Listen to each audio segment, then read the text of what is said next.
Hello and welcome back to Novice Lumberjack, where I'm sitting here with the 2024 Christmas giveaway saw, and I just finished porting it up. So what we got is on the intake we're at 78, exhaust at 99, and transfers open at 124. This is a big bore kit. I was aiming for 100 on the exhaust, passed it a little bit, won't be a big deal. Especially we got the pop-up piston, so that's gonna keep the compression up a little bit. Let's see. I had to cut about 12 thousandths off of the base of the cylinder, and I took 30 thousandths off of the skirt here. All right, so let's look at the port work. See what we got going on here. Whoa! All right, so I didn't do anything to the lower transfers, just smoothed them out a little bit around the edges. That's it. I took a little bit off of the skirt here as it dips down, right, to hopefully better feed the lower transfers. I honestly don't know if it's needed at all, but I did it. There you have it. The transfers on this guy, the top transfers, my goodness, they were high. They were up around 134 degrees, which they are on these big bore kits. They're up really, they're down really low, I should say. So that means I had to cut a lot out, and it was a balance between, you know, how much should I take and what to leave. So I set them at 124. So there's the uppers. All four of them are set at 124. The front ones may come on just a touch higher, like 123 or something, but pretty much they're all the same. The exhaust, I just polished up the top of it right there. I did smooth out and polish the bottom as well, but most all the work was done on the top of the exhaust. The intake, roughed it all up, got all of the Nikasil off of there. There was a lot, and smoothed it all out, made it real nice. I raised the roof just a little bit, but I couldn't raise it much or I would have been into the ring lands. But shaped the intake just a little bit, you know, basic stuff, you know, nothing super special. So we're gonna go ahead and put this thing back together and see how she runs, see if it might need a timing advance. But as I said previously, I really wasn't looking for this crazy fast saw. I was more along the lines of looking for it to pull a longer bar. Yeah, the only thing we can really do now is put it together and see how she turns out. I still don't have the muffler or the dogs from Exile. All of the parts are coming from TriStarSupplyLLC.com. Check those guys out. But yeah, she's ready to assemble, at least thus far, you know. And so I'll go ahead and get this thing back together and just wait on the muffler, wait for it to come in, and we'll put it in the wood and give it a shot. Oh, if you want to win this saw, you have to be, I was trying to figure out how to do it. Well, it's going to be a members only giveaway. So if you want a chance to win this, you have to be a paid member of my channel.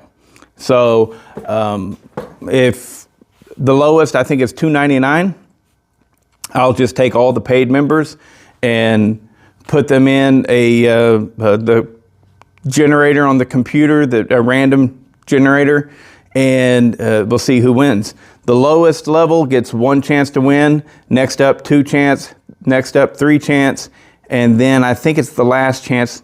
The last level is really high. It's $24.99, something like that per month, and that gives you 5 chances to win. And if you don't want to stay a member, you're just doing it just for the saw, then cancel after the first month. That's perfectly fine with me. And if you don't want a chance to win, then the current members of my channel, those are the ones that are going to be put in there, and we'll see which one wins.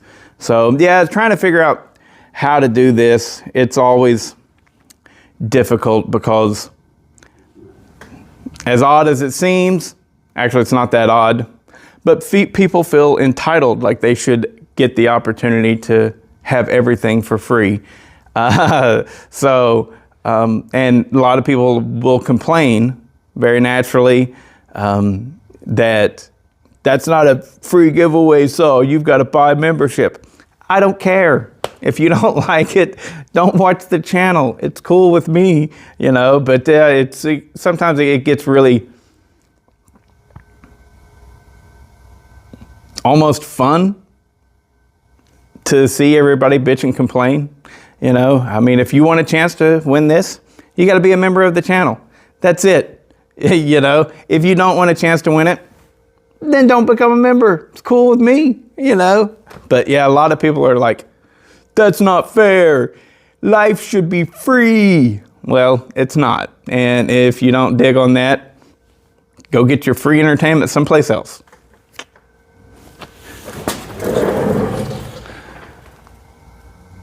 Hey, before I close out this video, I wanted to say something else about that Titan nickel cylinder.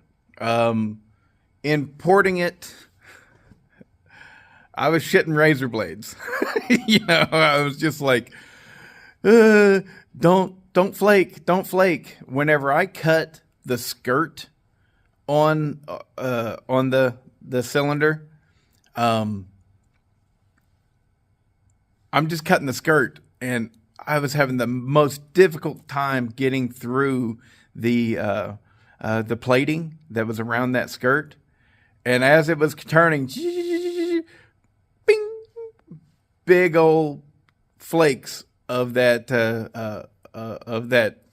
Nikasil was just coming off. Bonk, ding, ding.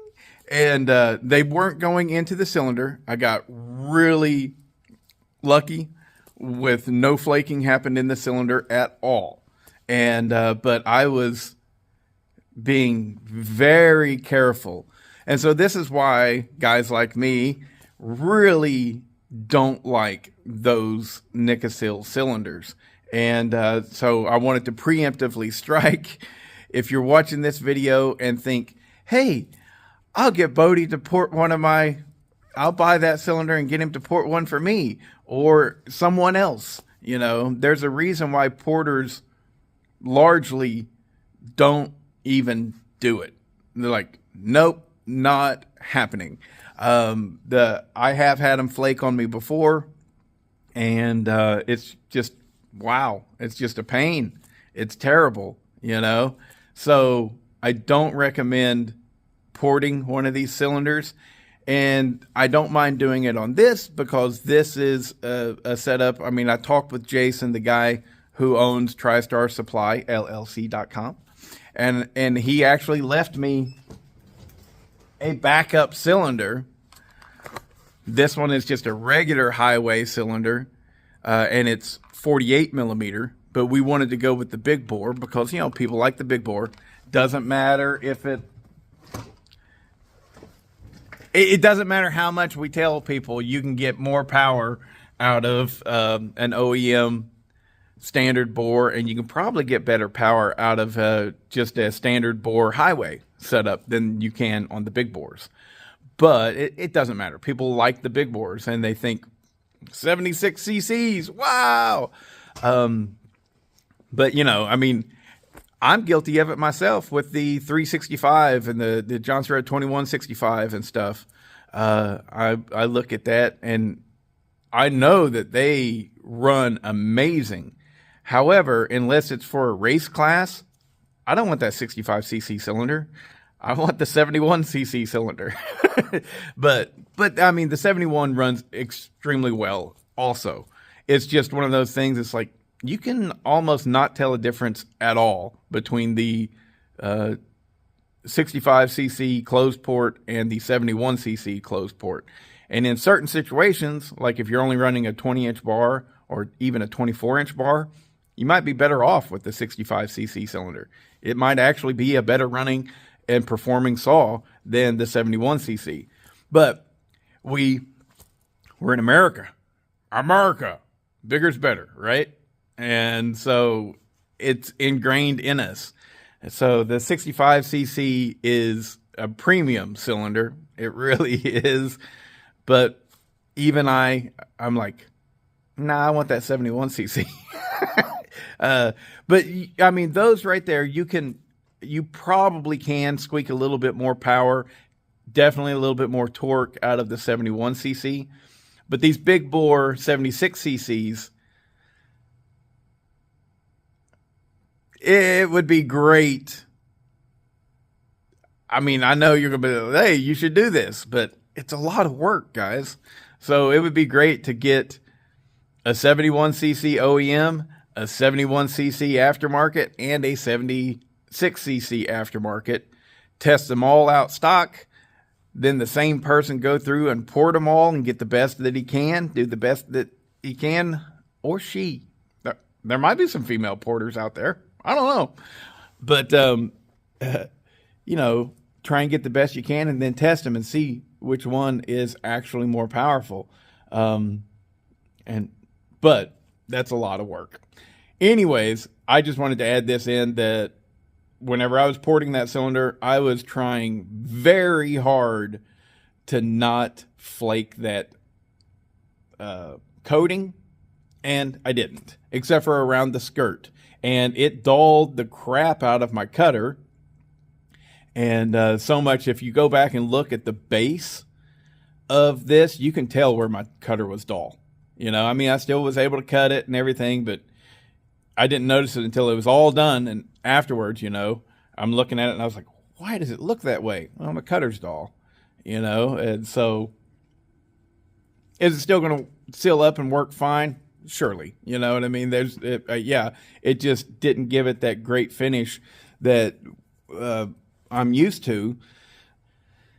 And it's all because that cutter got dull, because there was plating all over the skirt of that cylinder. It was very difficult to get through. And it is what it is. That's why porters don't like dealing with the Titan nickel or Titanical, whatever you want to call it. They really don't like dealing with that.